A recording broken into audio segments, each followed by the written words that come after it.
everyone, and welcome back to the RedBeard Outdoors podcast. And thank you so much for tuning in.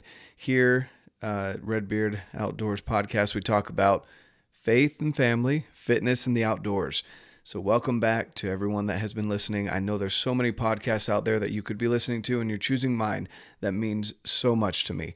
Apparently, I'm providing value to you, which is the whole purpose of it. I want you to understand that those three main pillars that I talk about can change your life for the better and will make you happier, more successful, and just overall better individual. And on top of that, those of you that are new to the podcast, thanks for tuning in. Hopefully you enjoy this conversation as much as I did in making the conversation and spending this time here with. Today we're going to have an amazing guest. Her name is Heather. If you haven't heard of Heather's Choice, it is some of the cleanest, nutritious, and to me, some of the best tasting backcountry food. If you're gluten-free like I am, not by choice, then it's another amazing option. And there's not many amazing options out there for people that are gluten-free. But even if you're not, still look at her products, because honestly, this food tastes good. And there's nothing better than when you're sitting there at a fire at night, after you've been backpacking or hunting, carrying heavy weight on your back, or just putting in the miles.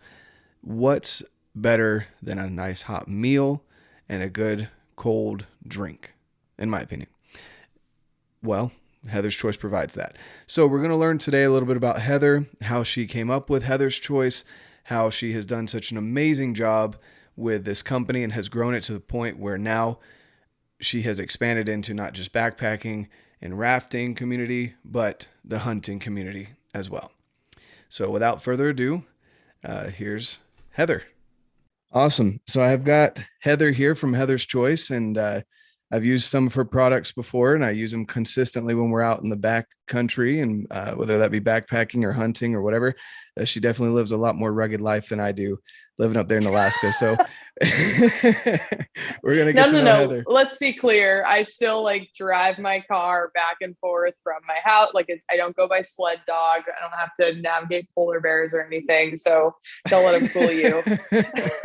Yeah, but you're driving your car over 16 feet of snow, right? Like this. Oh my gosh. Yeah, it is definitely a winter wonderland, which I would take that over, living in Bellingham previously. It would just rain, for 6 months, and I'll take snow over that any day. Oh, for sure. Definitely. Well, there's a little brief introduction on Heather, but Heather's going to let us know a little bit more about herself. So start from the beginning. I mean, first of all, growing up in Alaska, that has to be pretty intense, fighting off bears on your way to school and walking up hills both ways and feet of snow, no, but really though, how was it growing up in Alaska?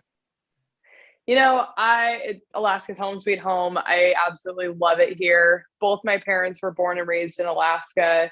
On my mom's and my dad's side, my grandparents moved up pre-statehood. So probably the early 1950s that my grandparents were like, I've got a great idea. Let's move to Alaska, from St. Louis, Missouri. I don't even know how they got here. They must have driven these most ridiculous cars across Canada all the way up to Alaska and showed up here and been like, okay, well, Anchorage is hardly even a city at this point. It was referred to as tent city because downtown was just canvas wall tents everywhere. So I have a family lineage of being here in Alaska, and honestly, growing up here, it feels a little bit spoiled, right? I grew up in a ski town of Girdwood, and I could ski till 9:30 at night. And on a good day, I could snowboard all the way home to my house. And we just have lots of free space to roam, and there's not a crazy number of people here. I always say that people in Alaska they don't care, they're doing their thing. They're minding their own business. And there's not that sense of having to keep up with the Joneses that you might find in other places, because people in Alaska are just really, I feel for the most part, pretty intrinsically motivated. You've got to be pretty motivated to live here because the winters are long and dark and difficult. So yeah, I'm pretty crazy about it overall, but I could really go for some sunshine come this time of year. Right. That's funny. So you grew up going to school, riding your snowboard home, which sounds awesome. Um, that sounds really cool. But so what, I mean, I read a little bit beforehand, kind of on your page of your bio, and uh, tell me a little bit more about, I mean, obviously living in Alaska, you live in the outdoors, but growing up, what were some things that got you really involved into, I mean, what you do now? Yeah. In high school, I was again just a snowboard brat and did some rock climbing and whatever. When I turned 18, the local rafting company was looking to hire some new recruits, get some new raft guides in the door. And so somehow I was recruited with my friend Allison, my friend Emily, I think our friend Deirdre was there, Sarah, like there was just a crew of, these young girls that they recruited as to be a part of this rafting company. And to be honest, my first summer, like I was so freaking weak. Like I could not row a boat to save my life. And I would go home at the end of the day just crying, like, I'm never going to be a raft guide. This is so hard. It was just like so freaking difficult to be outside in the elements all day, to be learning how to like communicate with clients. Again, I'm like an 18-year-old punky kid. Like there was just a steep learning curve for me. But for whatever reason, just getting to spend that much time outside being physically challenged, like we literally would row rafts through the icebergs and then row people downriver and put them back on a train. Like you'd see bears, you'd see moose, eagles, like the whole thing. It was just such a quintessential Alaskan trip. And that pretty well changed the trajectory of the rest of my life, getting involved in rafting. So that's eventually how I got into rowing crew collegiately, which is a whole nother story. And to this day, now that I can successfully row my own boat, rafting is my favorite thing to do on planet Earth. But I sucked when I started out. That's awesome. So, and I love that too, because, you took that and you kind of, at the beginning, you were like, oh, this sucks, I'm never going to be a guide. But you kind of took that challenge on it. It seems like, at least from what I understand about you and your story, you're kind of one of those people that you see that challenge and you're like, I'm going to take it on. I imagine that comes from your parents who drove from, you said St. Louis, right? Grandparents drove from St. Louis. So Yeah. great. So So like okay, great grand or multi-generational. grandparents. Yeah. So grandparents grew. They drove from St. Louis up to Alaska, which, I, yeah, I can't even imagine that trip. And Right. right, did they have kids at the time? My dad hadn't been born yet. His older brother had been. So yeah, Oh just man, again, what like a yeah. crazy road trip. Like, okay, kids, get in the car. We're I don't even going want to to go down to Alaska. St. George, with kids sometimes, because it's like just the idea of driving with them for just a couple hours. I can't imagine. It's not even across country. It's across two countries to a place that wasn't even technically a state yet. And to tell them, hey, we're going to live in a wall tent. Like, Right. yes, they can be warm, but they're not that warm. Like, you know, Yeah. like that's crazy. That's awesome. But I imagine, your family's a lot like that. You kind of inherited that, whether you liked it or not. And and so, again, growing up snowboarding home, I can't imagine snowboarding home, let alone snowboarding in general, but like just being part of your everyday life. That's awesome. And so you took that kind of weakness. And again, I've been rafting, I've been rafting once now that I think about it. And it was cold in Wyoming in the middle of the summer. I can't imagine rafting in Alaska in between icebergs. Like that's, Yeah. oh my goodness. Um, okay, so that's awesome. And then you turned that into rowing. So tell me a little bit about the rowing experience that you had. You were on a collegiate team at Western Washington University, right? Yep. Yeah. I'll tell you the funny version of the story and you can edit this out later if you want to, but it's pretty freaking funny. We don't edit So, things here.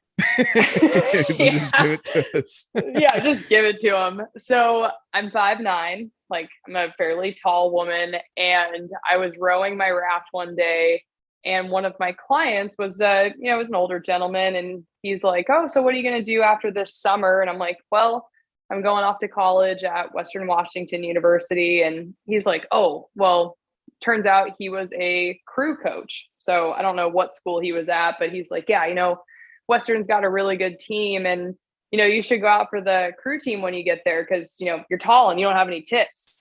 And I'm like, okay, I guess that's Old like men a sometimes they just prerequisite. Yeah. He's like, yeah, you'd be great at it. And I'm like, okay, like, I don't know anything like, about is that a crew. compliment? Right. Yeah.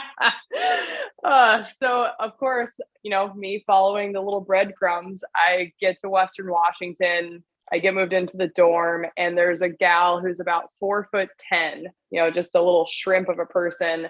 Well, it turns out you need these little shrimpy people as the coxswains in a racing shell. So basically, this little gal like grabbed my hand and she's like, okay, we're going to orientation. And I show up to this, auditorium full of women, probably 200 of us who are, we're going to try out for the crew team. And I really distinctly remember seeing this woman, Lindsay, who was the current team captain. And she was tall, dark haired, slender, strong, gorgeous, like exuded a lot of confidence. And I was like, oh my God, like I want to be her when I grow up. Like she was just captivating to me as like a very young, impressionable 18-year-old just showing up at college. And for whatever reason, I showed up to the first crew practice on a Saturday at 5 o'clock in the morning, and I fell in love with that sport. Really similar to my experience with rafting. It was just really all consuming for me and really, really, really, really, really hard. It's just super humbling. Like I got my ass kicked again, like trying to learn how to row boats.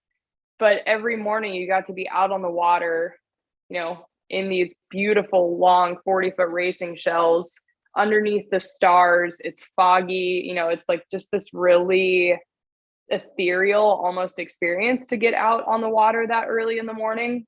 And it was so freaking challenging. I just sunk my teeth into it and was like, okay, this is what I'm doing. And once again, that was like a pivotal moment in my life where all of a sudden, okay, I guess I'm an athlete now. Like, sure, I've played sports or whatever, but this was like a whole new level of intensity. And I took it very, very seriously when I was in college. That's awesome. That's so cool to hear, because I love hearing about people that are drawn to challenges. Like you didn't look at that and you were like, oh man, that's unattainable, and left the auditorium. Like you looked at that captain and you were like, man, I want to be her. And you went in, and you trained and you realized how much it sucked, and you were like, I'm just going to get better at it, instead of backing off, which is what a lot of people tend to do. And that's, again, it seems to be like a trend for you, because then after rowing you went into CrossFit, Yeah. right? So let's talk about that a little bit, because I mean, again, just one thing after another. If again, snowboarding in and of itself, my balance is terrible. Like, don't ask me to go balance on a balance beam or on a skateboard or anything like that. So your balance is amazing, and then you move into rowing, you suck at it, then you become amazing at it. Collegiate athlete, which most people can't be, or don't, put in the effort to be, and then you move into CrossFit. So tell us a little bit about that. Oh, this is also a good story. So I graduate from college. We won our third, fourth, fifth, and sixth national championship. So like the team continued to perform really well while I was at school there.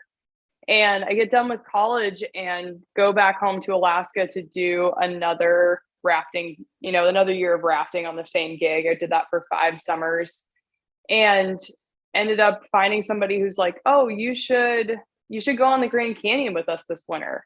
And I'm like, what? Like, that is so interesting. Like, I don't know anything about the Grand Canyon. Like, that sounds awesome. Like, yes, I want to go rafting in the winter. Like, I just graduated school and I don't know what I'm doing. All that to say, I end up going on a 20 some odd day river trip, rowing 3,000-pound rafts, 200 some odd miles. And again, a life-changing experience.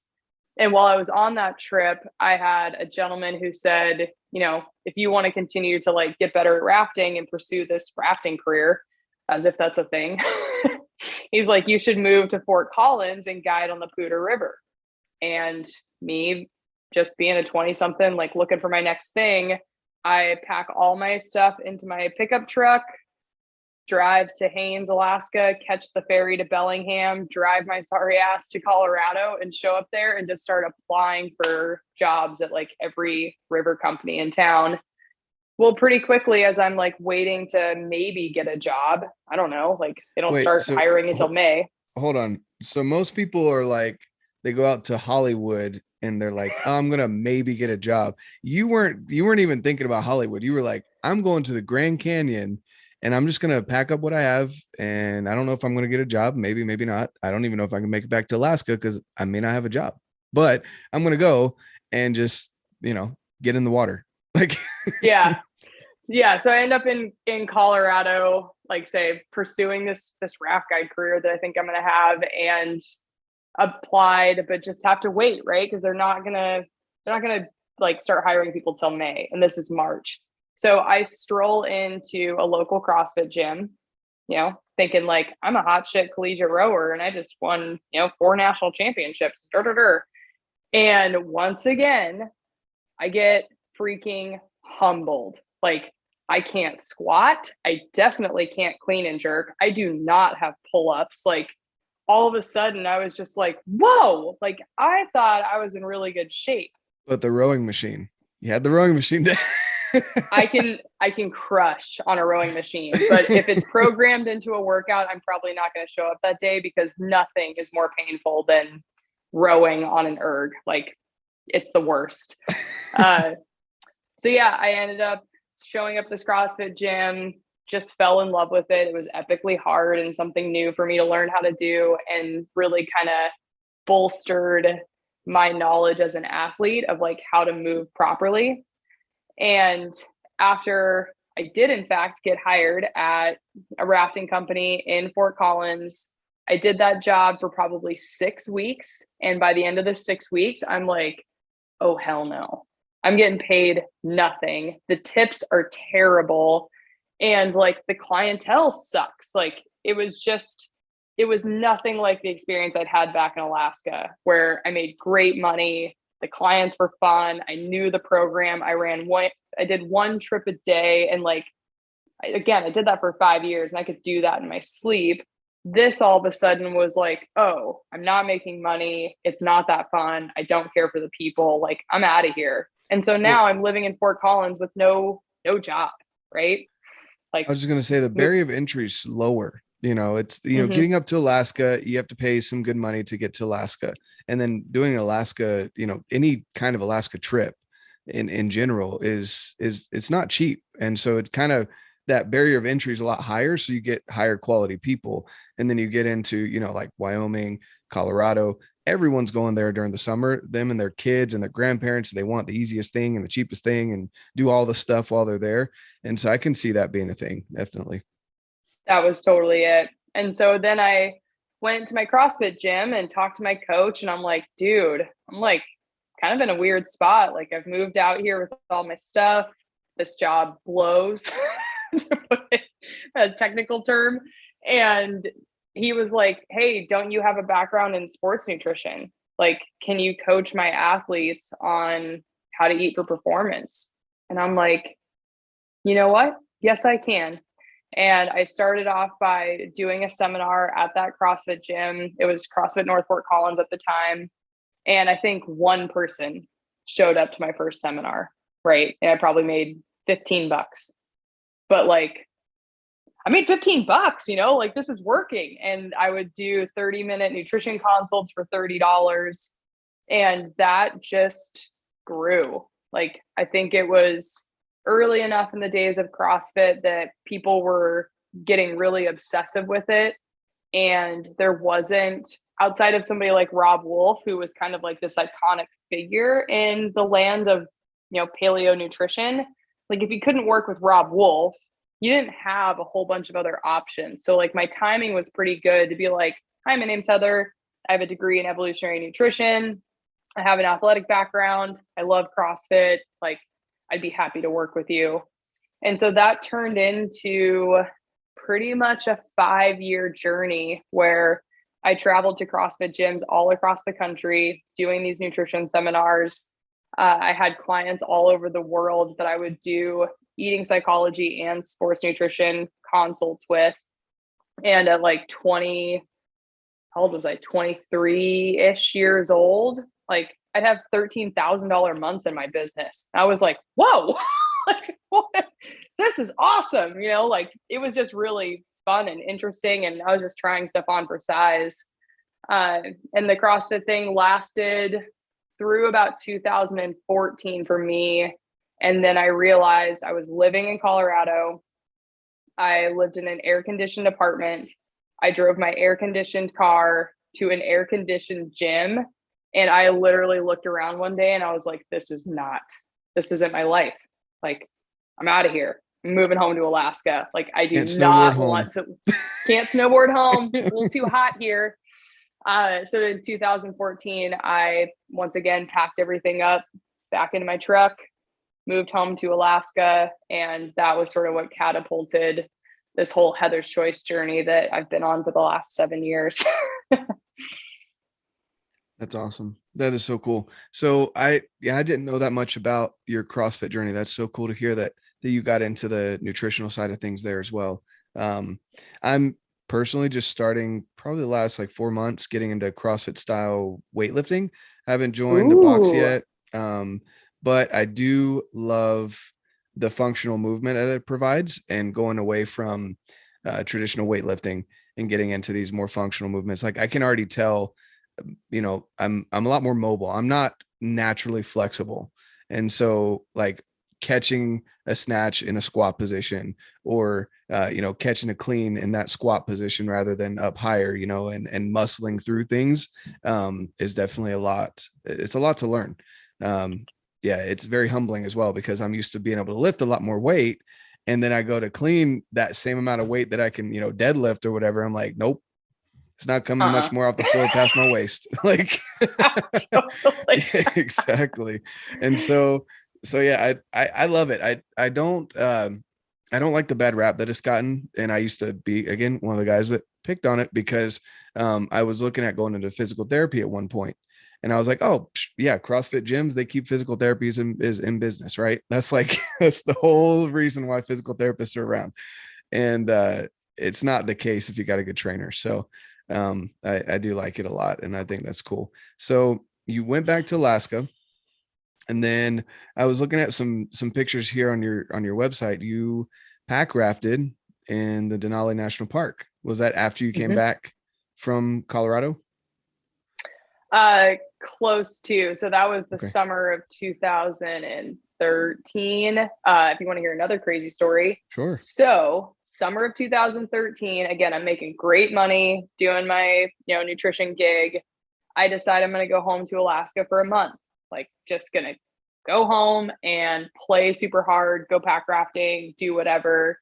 Because there's nowhere else that you want to be besides Alaska in the summer. Sorry, real quick, explain what pack rafting is for people that don't understand what pack rafting is. Yeah, so pack rafting is where you have these small personal sized inflatable boats.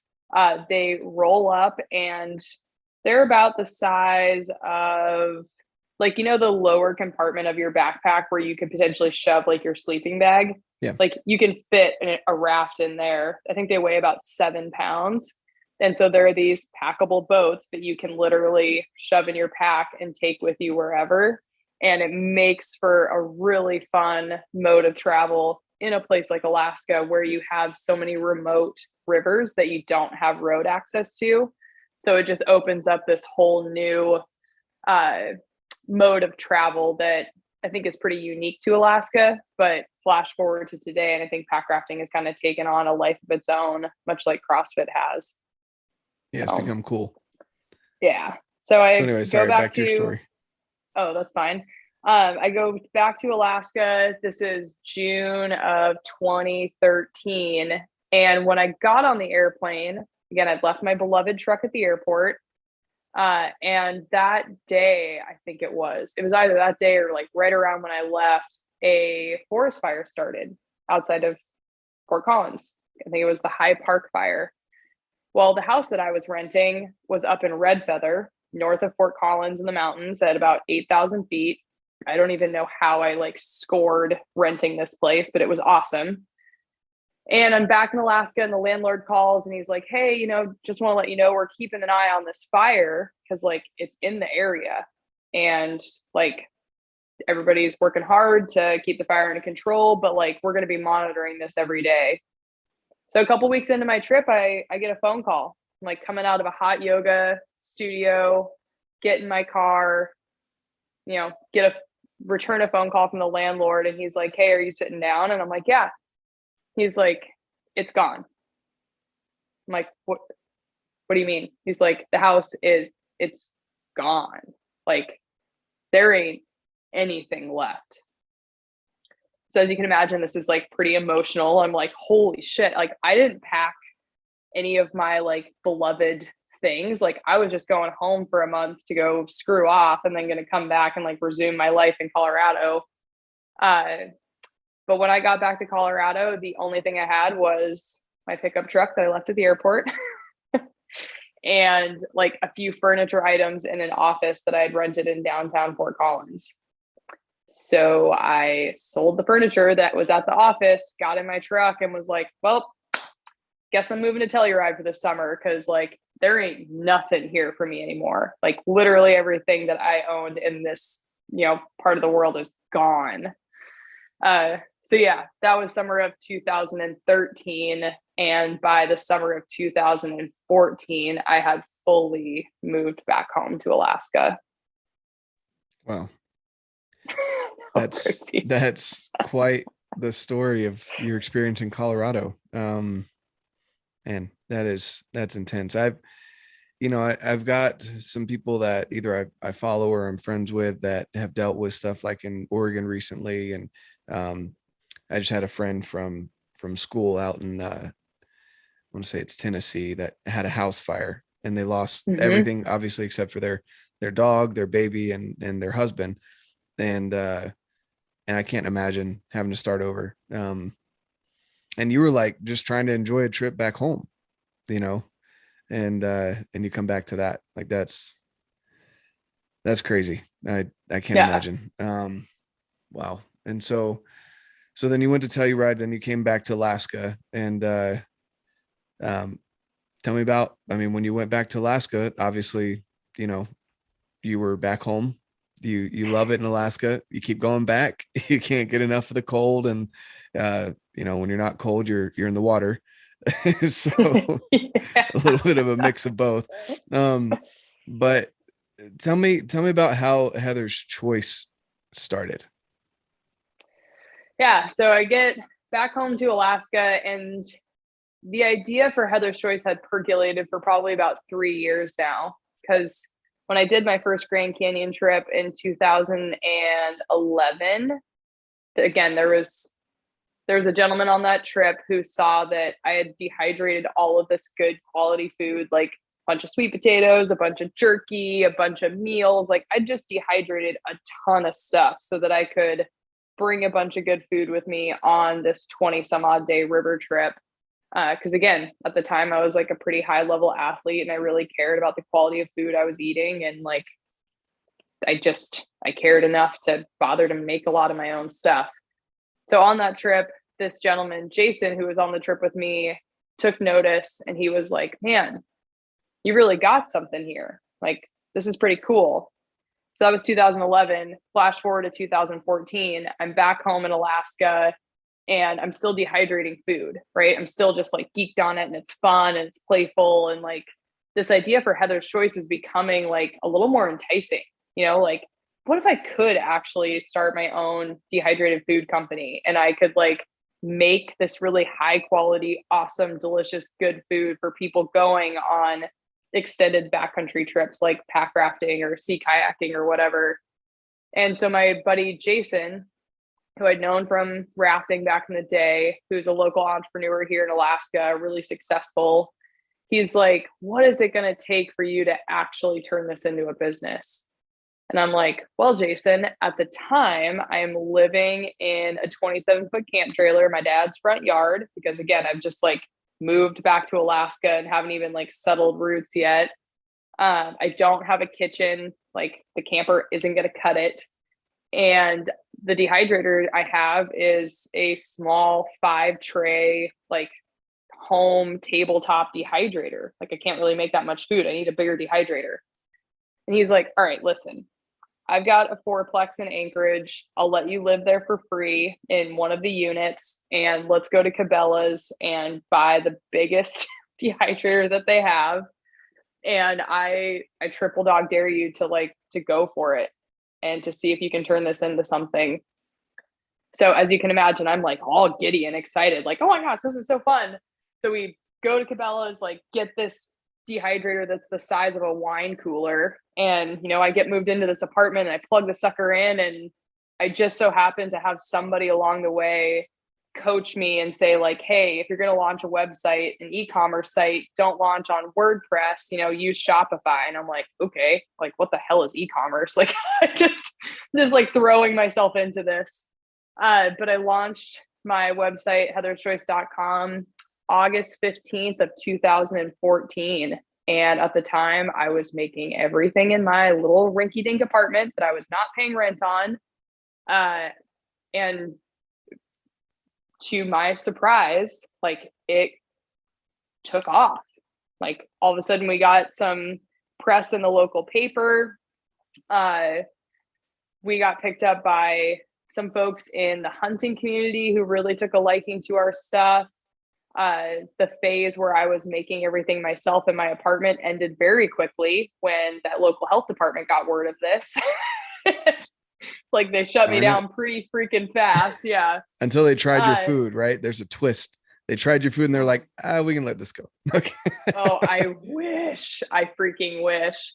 So that's where, like I say, I feel like that summer of 2014, when I just kind of on a whim was like, okay, I'm going to try this. Like that was another pivotal, life-changing moment in time where all of a sudden I had definitely bitten off more than I could chew.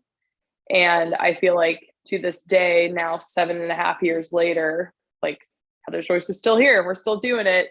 It has been a very, very challenging, bumpy, difficult ride.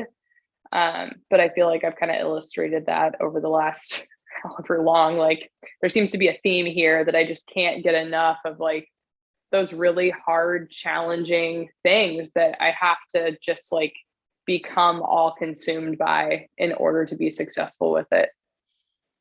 Yeah, for sure. And, it's interesting. So you went back to your roots in Alaska, you went back to your roots, and a little bit of an upgrade from a wall tent, but 27-foot trailer. And and so you went back to like your grandparents' roots, and then you had some good friends, you had that support system around you that I love that you triple dog dared you to do it. That seems so silly to say, but at the same time, like having those friends that kind of push you, give you that little bump in the right direction. You're already heading that way, they just kind of give you that extra little shove. It's like being in high school and you're in that little circle and no one wants to go in and dance and someone shoves you to the middle and you just got to do it. Right. And so this kind of sounds like you said Jason, right, was your friend that pushed you into that. I think that's so cool.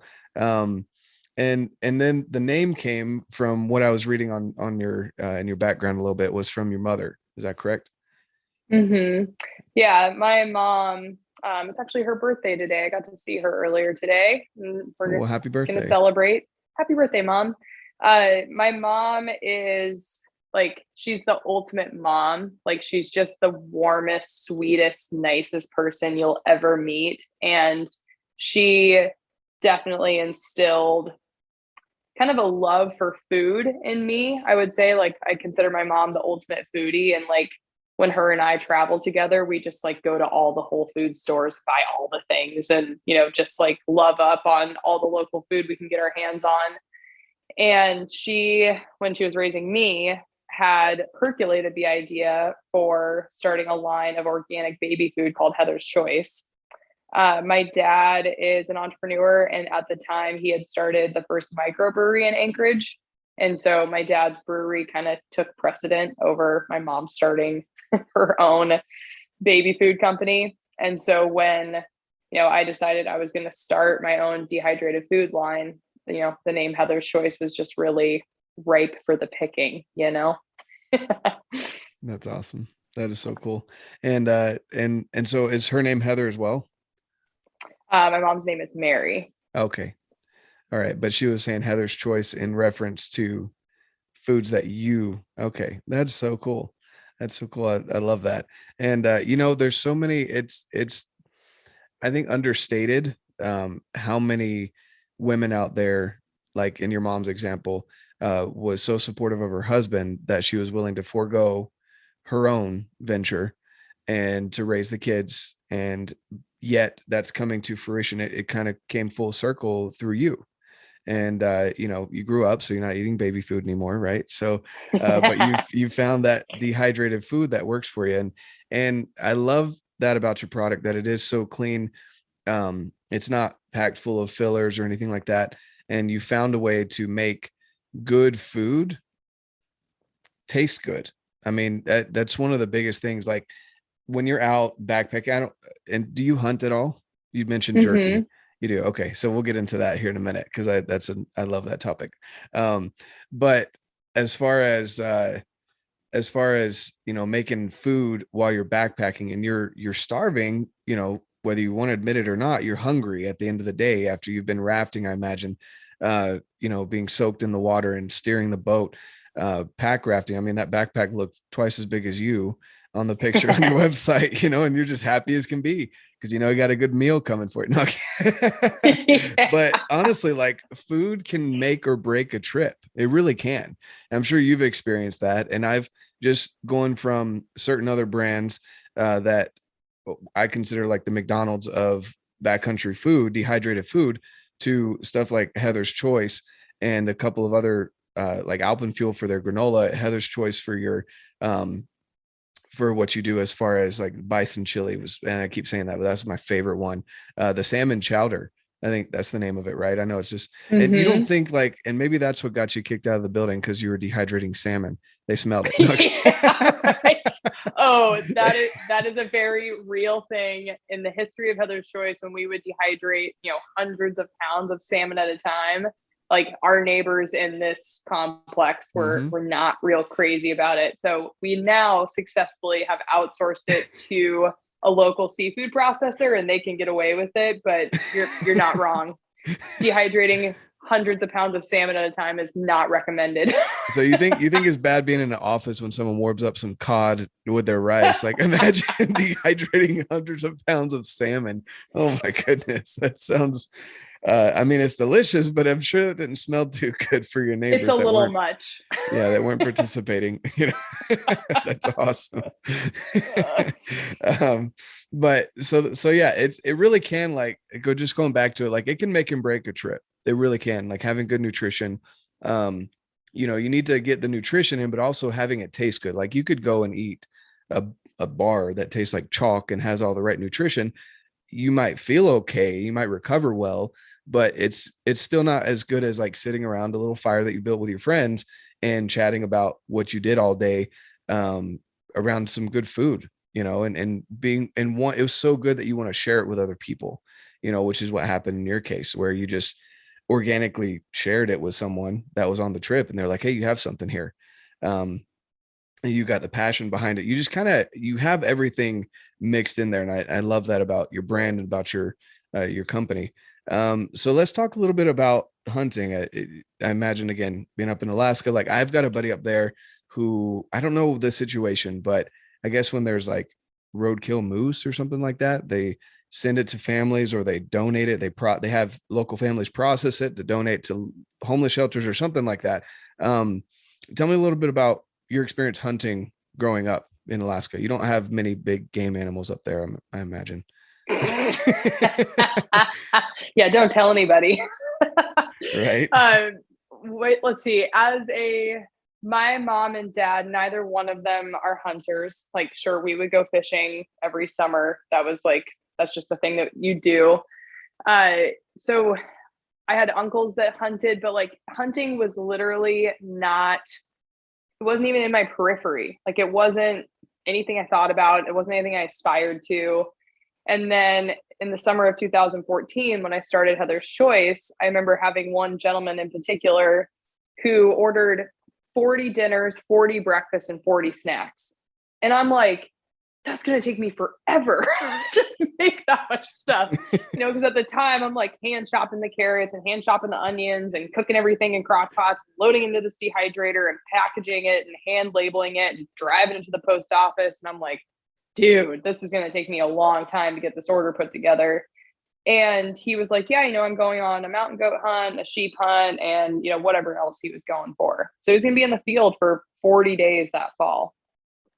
And I was like, wow, this is wild. Like, I'm all about extended backcountry trips, but like, I can't even wrap my head around what it would be like to go chase a mountain goat in the mountains. And that just sort of like, somehow, I don't know how these things happen, but for whatever reason, Heather's Choice just became really desirable in the hunting community. And I think it's because timing is everything, right? Like, Heather's Choice was one of the very first alternatives to Mountain House. Like, sure, there were other freeze-dried food brands out there, but Heather's Choice and Good to Go, like, we were the two dehydrated food companies that kind of launched at the same time. And people were really, really looking for healthier alternatives to what they'd had in the past with, our freeze-dried counterparts. And so for whatever reason, Heather's Choice was eagerly adopted by people in the hunting community. And we got a ton of brand exposure, whether it was through Rock Slide or the Journal of Mountain Hunting, or one of the first podcasts that I was interviewed for was Gritty Bowman. And that like changed the trajectory of my business overnight. Like, boom, everything was different. And so as I'm, making and selling food to all of these big burly hunter dudes, I'm like, what? Like, I want to understand like what their experience is like, because I've never gone and like looked for animals and tried to shoot one and bring one home. Like, I've never done this before. And so I was really fortunate that my buddy Steve, like, again, my friends take good care of me. My buddy Steve's like, okay, like, we're going to go on a hunt. Like, what do you want to go for? And I'm like, man, I'm actually really curious about bears. Like, I've grown up in Alaska being terrified of bears and just like cruising around with bear spray and yelling, hey bear, till the cows come home, to like try to make a ruckus and like make sure you don't have a run-in with a bear. So we ended up going together to Cordova, Alaska, and hunted spring black bears. And I got to take my first animal, and it was an awesome experience. And I had never eaten black bear before. Turns out spring black bear is freaking delicious. And I now have this like really beautiful black throw, because like spring bears have this really beautiful, thick, awesome, like pristine fur. And everything about my first hunting experience was just incredible. It was awesome. And so now my boyfriend Brad and I make a point to go fill the freezer every fall. And so it's taken us to Denali Park area where we've gotten caribou. It's taken us on more river trips where we've, brought home moose. We have chased mountain goats on multiple occasions, and those suckers are impossible to find as far as I'm concerned. It's amazing to me. Sheep and mountain goats, like, they can balance on this thing that's not even as big as my hand, and they can fit all four hooves on there and just sit there, and they just look at you, and then you're like, they just hop away. And I'm like, I wouldn't even want to hang on that. Like, right. And you're standing there like it's nothing. Totally. Such incredible animals. So yeah, it's been a really fun evolution for me. Like, my desire to hunt really came from my curiosity to better understand the customers. Like, probably 80% of our customer base is big game backcountry hunters in the Western states. And it has opened up, a whole new skill set for me and a whole new life experience. And I just feel like the people in the hunting community have been so consistently supportive of me and my business. And they've been really supportive of me getting into hunting at 20 something years old.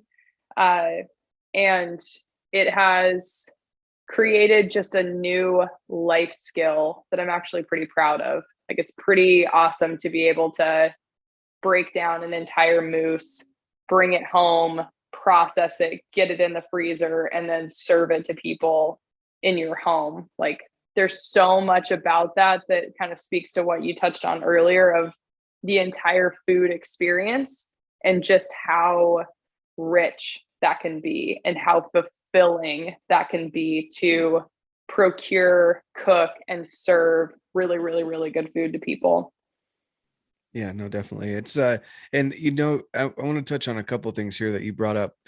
First of all, going back to the trend in your life, you didn't just go after the deer that's in your backyard. You went after a black bear in the spring. That was your first hunt. I still have yet to hunt bear in general, and I'd love to go. I'd take that back. I went on my buddy's hunt this last year, and we chased a cinnamon bear for literally all day. It was awesome to watch, but he refused to treat. So, that didn't go so well.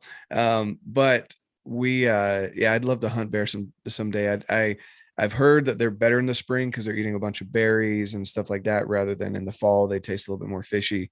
Um, but anyway, I think that's awesome that again, you didn't just take on the deer in your backyard, which I'm sure there's plenty of moose and deer in your backyard. You were like, oh, I'm going to go take on a black bear because I'm scared of them.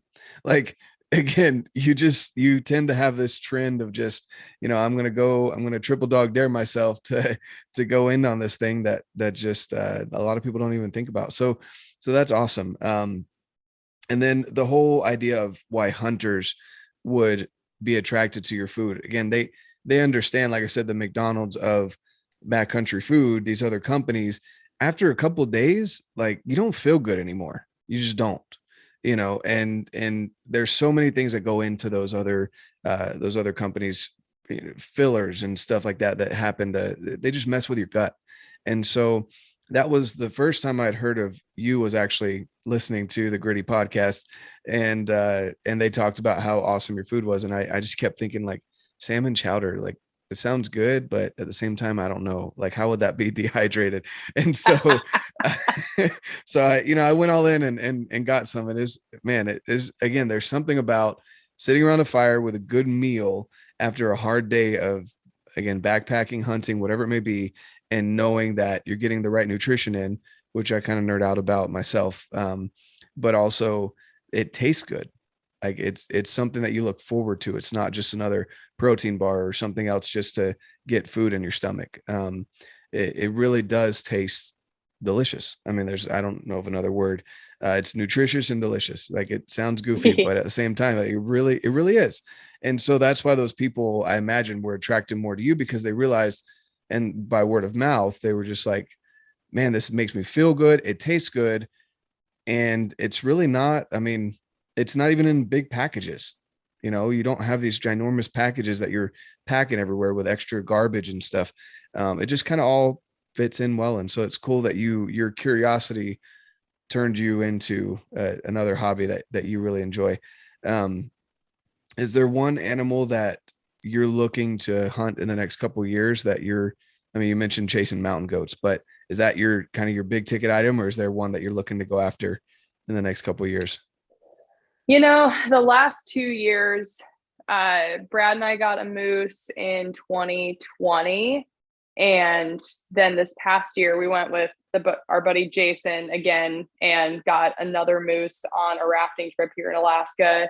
And at this point, I'm like pretty sold on having an entire moose to eat for the year. Like that is so, for me, as like just again, like I'm 5'9", like I'm 160 pounds, like I'm just a red meat devourer. Like I cannot get enough of it. Like I still lift weights and I'm an active person, and like red meat is the thing that will forever be the most satisfying for me. And so having that abundance of red meat, like when you get something like a moose, that's a perk of living in Alaska that I don't take lightly. And I think I forget sometimes, though, like how fortunate we are to have that option, right? So moose maybe isn't the most sexy animal to go after, but like in terms of bang for your buck, it's a tough one to beat. I agree with that. And kind of going back to that too, it's such a good source of protein. It's lean. And my buddy actually just got a cow moose this year, and I'm sure it's probably half the size of the cow moose up in Alaska, but this thing was big. I mean, it took three of us to pack it out, in one trip. And even then we were still pretty weighed down. I mean, they're big animals, and this was a cow. Like I was saying, here in Utah, they definitely don't get as big as Alaska. I've seen some of those Alaska moose. I'm like, oh my goodness, like you could climb on that thing for days and still not reach the top. Like, but that's awesome. I love that you're in it mainly for the experience and the resource as well. And again, why hunters would be drawn to your food, and especially Western hunters, because they understand and they cherish that meat is almost like gold. Mhm. Yes, you can go to the store and buy meat, but it's really funny because over this last year, I didn't even realize there was a meat shortage, because between me and my buddy and his brother, like he had to buy extra freezers this last year, just to fit everything in. And so when I was hearing people talk about it, I was like, oh, I didn't know that was a thing. And they're like, what do you mean you didn't know? Don't you eat a lot of red meat? I'm like, oh yeah, deer, moose, elk, whatever we can pull out of the freezer that day. And then when we do get beef, we actually go to a local butcher, and we split it between three families and pick out the calf, and they raise it right and everything. Um, but yeah, it's awesome that, again, you just seem to be drawn to quality people that will push you past your comfort zone, and just quality food, nutrition, which again goes back to your background of, you just love nutrition, right? You geek out about it. And so tell me a little bit more about, I mean, you were kind of mentioning this before we started here, but you guys are growing.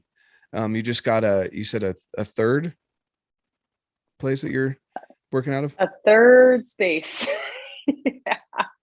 Yeah, it was. So as I mentioned, I started in my apartment illegally back in 2014, learned my lesson the hard way.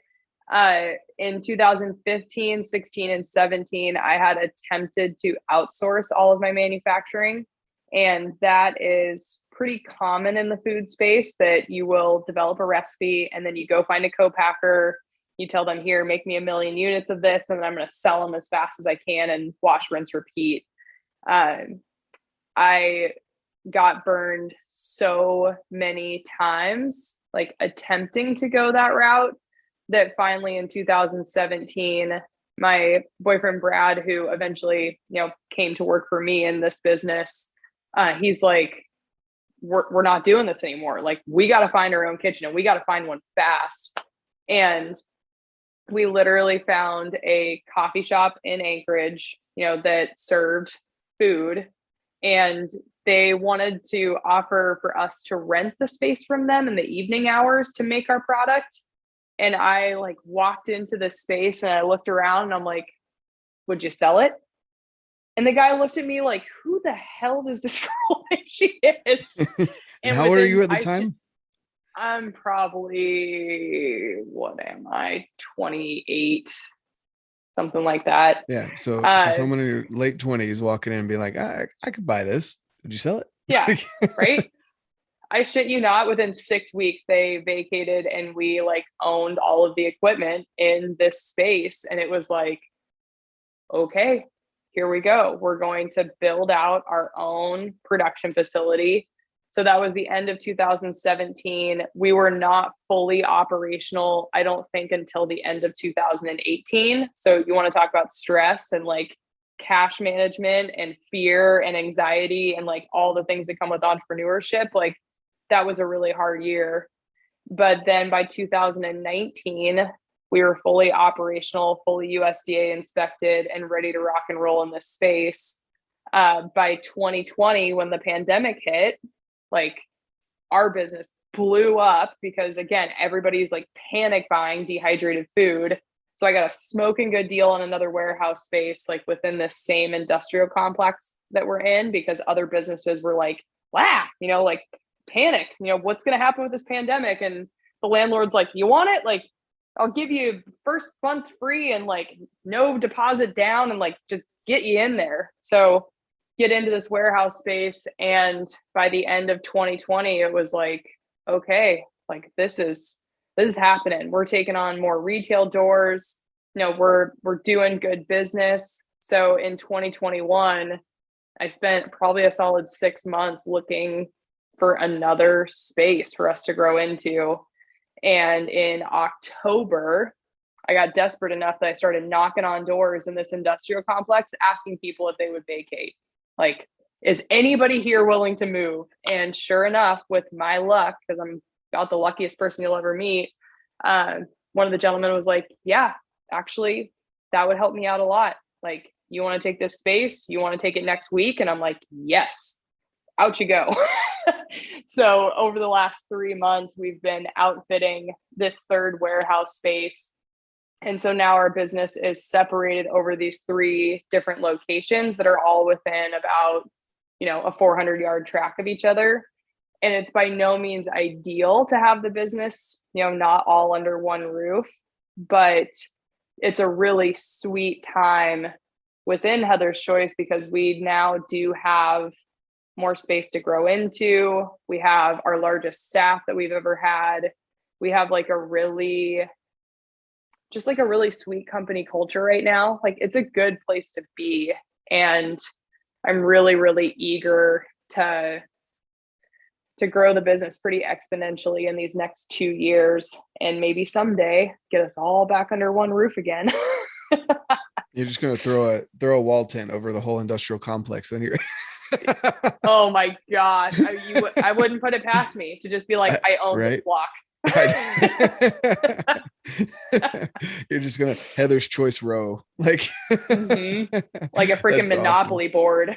Right? Exactly. That's so cool. And looking back and just hearing your life experience, like you were set up from a very young age, and even before then, going back to your grandparents, just having that example of just taking the bull by the horns and just going with it and doing what you need to do to get it done, and having the guts to go. And not many people would go and talk to, someone, ask them to vacate if they could, would it help them out? You've employed people, like you said, the largest staff up to this point. You're creating jobs, you're blessing other people's lives, and not just through your food, but providing those jobs for them. And so that's just, again, it just builds on, that everything about Heather's Choice is just quality. It just seems like everything about your life, you've been set up from a very young age. You went through quite a few trials, but those allowed you to get through like this most recent stress of being an entrepreneur. And then, everyone else during the pandemic was kind of, vacating or leaving or freaking out. And you were kind of like, huh, cool, open space. Like, you were just ready to go. You had yourself set up for that opportunity, and you're growing through it rather than, complaining about shutdowns and lockdowns and all this other stuff that's going on. Again, you're blessing people's lives by providing that dehydrated food and jobs. I mean, that's just amazing. So I do want to ask, to kind of wrap up here, what are 3 things, if you had to list 3 things, I'm sure there's more than that, but 3 main things that drive you on a daily basis at this point in your life? I know before you just enjoy chasing trouble and snowboarding places and and running down big animals and swimming, but at this point, what are 3 things that drive you on a daily basis? One thing that's pretty major for me right now is I'm really kind of reconnecting with myself as an athlete. I've had some success along the way, and I've been able to compete at a high level. And now I'm actually looking for kind of the next interesting thing I can sink my teeth into. So I've got some athletic aspirations that really do get me out of bed. And I do strongly believe that we got to take care of our physical body, and we got to take care of our emotional state. We got to take care of ourselves spiritually. And like, there's so much work that has to be done on ourselves in order to be of service to other people. And it's really difficult for me to be a good leader and a good boss and a good girlfriend and all of that if I'm not taking care of myself and like building my own sense of confidence. So right now that's a really exciting time for me to just be kind of, you know, I've got some ideas of what I want to do next athletically, but I'm definitely kind of snooping around. Uh, I I also, as an athlete, feel really compelled to take things all the way to fruition, like to cross the finish line. And for some people, building a business can be a lifelong journey, right? Like, you know, the people who have owned their business for 30 years and they pass it on to their kids and this, that, and the other. I feel like knowing myself, like there is a timeline on like how long I will do Heather's Choice for. Like this isn't going to be a forever thing for me. I don't intend on having kids. Like this isn't going to be a legacy that I leave for my family. And so I have really clear goals of like where I want to get the business to. And I want there to come a point in time that Heather's Choice as a business and as a brand, it does stand on its own 2 feet without me, Heather. And that's a really tall order because, you know, I put my freaking name in it. That's like, there's just a lot of moving parts and a lot of work right now that I'm doing to really try to make it to where people do resonate with the brand without necessarily having to have me in it every single day. So working really hard on that. And I think the other thing that really kind of motivates me and like gets me going every day is a lot of curiosity. You know, like I didn't know that I was going to get to be sitting here like in this space that I had the opportunity to have built out to my liking and to like get to sit here with you and like have a conversation and have the opportunity to tell my story. Like there's so much that happens day to day that I'm just like, wow, that's crazy. Like, how crazy is that? I didn't see that one coming. Like, it's just miracle after miracle after miracle. And I know that I do intentionally like put myself in the way of opportunity and I am clear about where I'm going. And I do have a lot of great people in my life that take good care of me and I work to take good care of them. But like overall, my experience is still very serendipitous, you know? And I'm really not clear at this point in my life if I am like being taken for a ride, right? Like, am I the captain of this ship or am I just on this ship? Like, I don't know. really, Right. I'm not clear about that right now. And I feel like too many things have happened that have been wholly outside of my control that I couldn't have orchestrated myself. And so there's just this little bit of an experience that I'm just like following the breadcrumbs and just being really curious about like, what's next? What is coming next? I don't know, but like, I'm here for it. Let's do this thing. That's awesome. Yeah. So out of those three things I heard, CrossFit Games Alaska 2024, Bering Strait, you're swimming the Bering Strait. And no, I'm kidding. uh, Like, I'm just trying to think of what other athletic achievements you could accomplish, but I'm sure you'll come up with something. Like, you know, wrestling a bear and bareback riding a moose. I don't know. But but that's awesome. I think, you know, in all reality, it sounds like all three of those things kind of wrap themselves into you're aiming for constant progress in your life, which again is key. I 100% agree that investing in your body and in yourself, if you don't recharge your own batteries, you can't help other people. And that doesn't, you know, a lot of people think, oh, I'm going to go home and watch Netflix. That's not recharging. Like recharging is the nutrition, getting a good workout in, getting outdoors and soaking up some sun. You know, for me, sometimes getting outside is just going to the park with my kids, getting a little run jog in while they're riding their bikes, things like that. And they see that, and my kids participate in that. And so I love that you incorporate kind of the three main things that I talk about here with RedBeard Outdoors is faith and family, fitness, and the outdoors. And that encompasses my whole life. And that's what's made me happy. It sounds like from your story, that's the same for you, your family, your loved ones, fitness in some aspect. It doesn't have to necessarily be in the gym, but I mean, I can only imagine rowing a boat in the rapids. Like I can barely just hold on to my oar when I was in the rapids. Like, and you're like steering the whole boat, through icebergs. And I just, that is amazing. That is awesome. And I love your story. I do want to wrap just one last question for you. What is your why? And I don't know if you've heard that question before, but I'm sure you've read a book about it or something along those lines. But I love to hear these things from people that are high achievers, such as yourself, and what internally you peel away all the layers, those three things that drive you on a daily basis. But even beneath that, what is your why? Why do you do what you do? Ooh, I am pretty clear that I do not know right now, for me personally, what my why is. We've done this work a lot within the brand of Heather's Choice and within the business. And our why at Heather's Choice is we believe that life is full of adventures.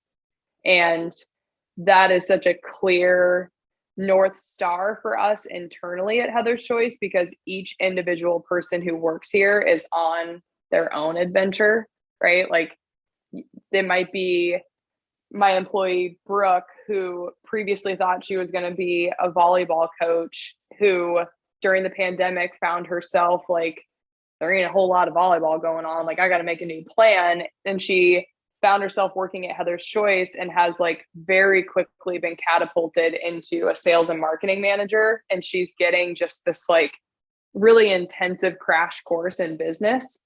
And like, she's just on her own personal adventure. I'm on the adventure of like trying to learn how to even create company culture. How do I build a business? How do I finance this whole thing? Like, where am I going? And how do I build a brand that is going to outlive me? Right.